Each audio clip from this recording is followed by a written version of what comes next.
This is it. Ito na ang araw na pipirma si Ate Rin sa pinakamalaking obligasyon na uutangin niya sa buhay niya. Oo, mo naman, Kuya Jay. Magkakabahay na ang ate nyo! Ang horror mo! This is it. Ito na yata yung pinakamalaki kong obligation. And today, pirma na kami ng documents. Imagine, 3 months? Di naman 3 months. Hindi naman 3 months, pero nung December, nagbayad kami ng down payment dun sa lupa.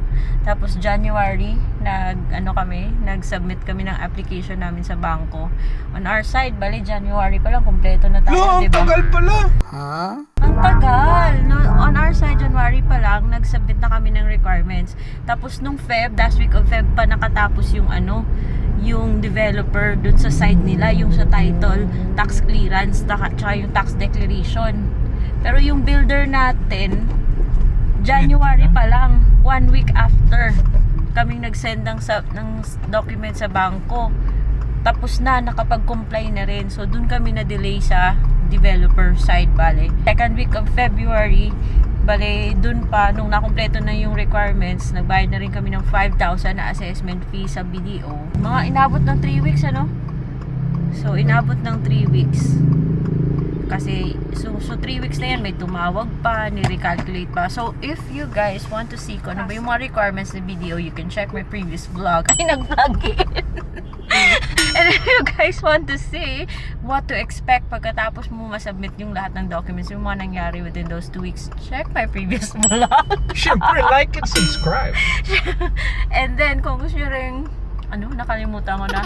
Kung gusto nyo rin malaman kung paano magka-auto loan, yung, say for example, tulad namin na mga work from home, you can also check my previous vlog.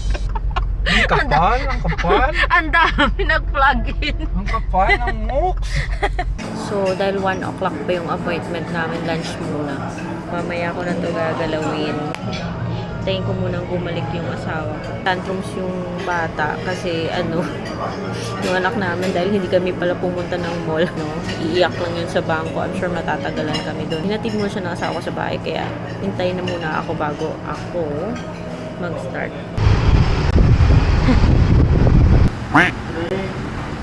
Yan at saka baseball.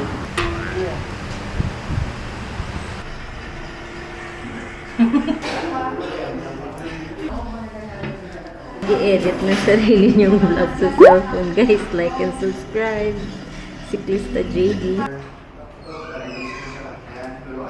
Contract signing. Magiging artista na siya.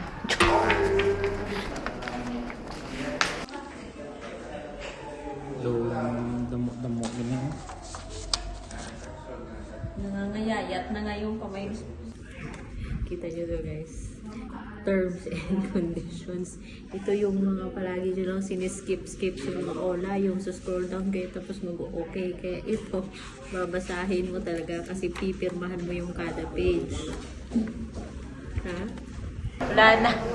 This is it. Wala nang urman to guys.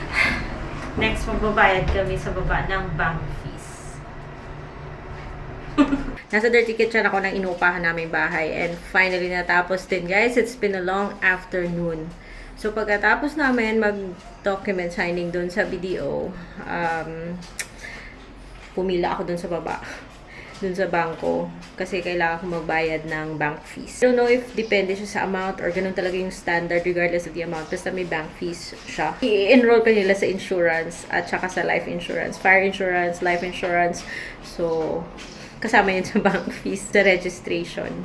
So, ganun talaga. May processing fees talaga yung lahat, pati bangko. But at least this is legit. Syempre, mababa yung interest pag bangko. Pero long-term commitment naman to kasi 20 years siya. Comment below kung gusto nyong subaybayan yung progress ng pagtayo ng bahay namin, yung aming forever home, yung aming dream home. And this is the reason kung bakit inalagaan talaga namin. Hindi siya overnight ha, hindi siya 5 years, hindi siya 2 years. Inalagaan talaga namin every decision na ginawa namin mag-asawa in the last 10 years or even more is really crucial or pinag-iisipan talaga. And then, doon naman sa, kasi 'di ba, house home lot purchase with house construction siya. So, tatlong tranche, kumbaga. Yung first payment, mapupunta syempre dun sa pag-pay off ng lupa. Release ng bangko dun sa seller is slightly lower than yung 80% na kailangan namin bayaran sa kanila. Anyway, so binigyan na rin kami ng heads up ng bangko nun. Kasi depende yan sa assessment nila dun sa property. So, we'll have to pay for that amount from our own pocket. And then, yung second, tsaka yung third, syempre mapupunta dun sa construction ng bahay, sa builder.